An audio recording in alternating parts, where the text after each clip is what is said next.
welcome to SEDES English. My name is Viviana, and today we're going to be looking at how to express thought groups and how to work our intonation with depending our punctuation or the context of the sentence. So here, right, I have 1, 2, 3, and 4 things I'm going to say.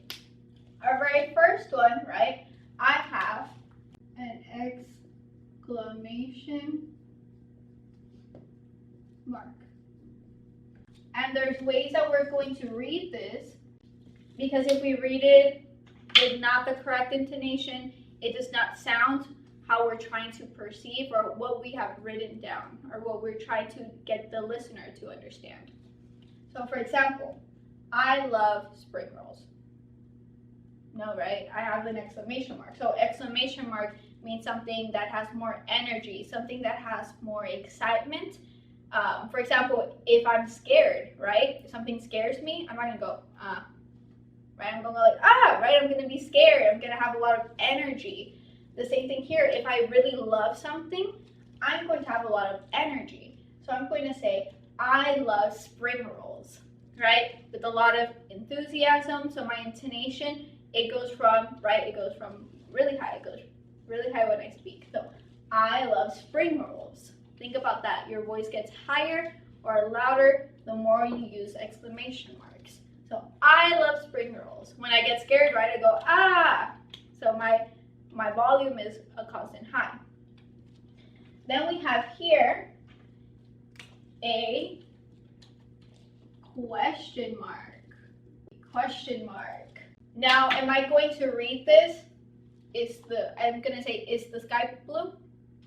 I'm going to read it with more of a curve to my voice. So my intonation, I kind of go into almost like if I am braking my car, if I'm going to stop my car, right? I say, is the sky blue? Right? Is the sky blue? I give it more of a pause, or my words are slowing down as I am getting closer to the question mark. Are you okay? How are you doing? Right? Again, I have more expression on my face and I am expressing myself verbally so that the listener can understand what I am trying to say or what I'm trying to give off. Then here, right, a way longer statement. Here I have when I read it, right, I can read it 2 ways. With no pause and no intonation, which is, she's very angry, her classes were canceled, and her dog threw up in her car.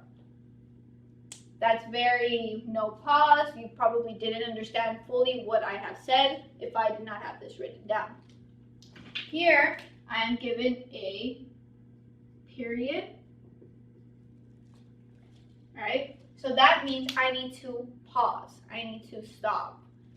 So here, when I read it with the correct intonation, with the correct process, I'm going to say, she is very angry. Her classes were canceled and her dog threw up in her car. Anytime I am given a period, I usually wait right now since we're practicing, because when we start reading English, we start getting very excited, like, oh, I can read English now, right? And we just want to keep going and going and going. But we need to find times where we need to stop, and those are our periods, right? Our periods and our commas. For period, I say maybe a 3-second wait. So she is very angry. Her classes were canceled and her dog threw up in her car. Now 3 is a little excessive. Right now we're doing it to practice because we're exaggerating. Usually I wait maybe like 2 seconds, right? She is very angry. Her classes were canceled and her dog threw up in her car, right? Just to give that small stop, because I'm going to continue with another thought, right? This is one thought, period. I'm going to now express a different thought. And now our last one, we have with no. This is me ignoring all of my punctuation marks, ignoring anything that is being said here. He likes dancing, laughing, and eating. Was there any space? No, right? And my words sounded very mumbled, very muddy. So I want to separate that, and the way I separated was with our commas. And a comma, so if a period is 3 seconds, since we're exaggerating, I want to say, let's try 2 seconds. But when you get better at practicing, it should be a second, right? So now using a comma correctly, he likes dancing, laughing, and eating.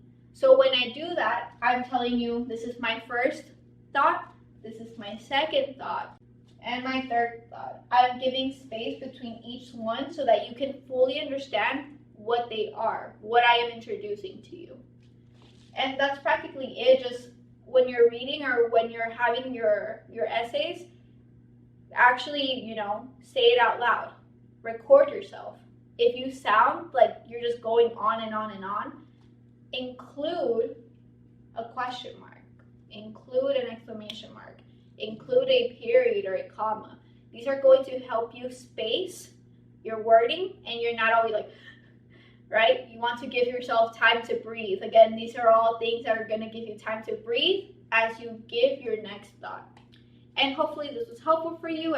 If you have any questions, you can always leave a comment, and I hope to see you soon in class. Thank you.